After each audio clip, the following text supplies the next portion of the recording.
Se mi potessi accattare il tempo, lo consumassi per tenere così, giovane e bella, forte come sta terra, pronta a sfidare tempesta e un mare rosso.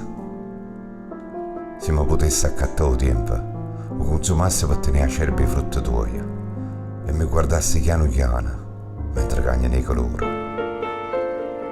Se mi potessi accattare il tempo, volessi vivere un'altra volta ogni minuto e che sta vita tua. Peccato, il tempo non si venne. E allora, senza perdere manco un minuto, io voglio impazzire con te e mi voglio affacciare a guardare i colori di questi frutti tuoi che cagnano ogni giorno. E noi, più bicchiariella, ci stringiamo in mano. Buon compleanno, amore mio.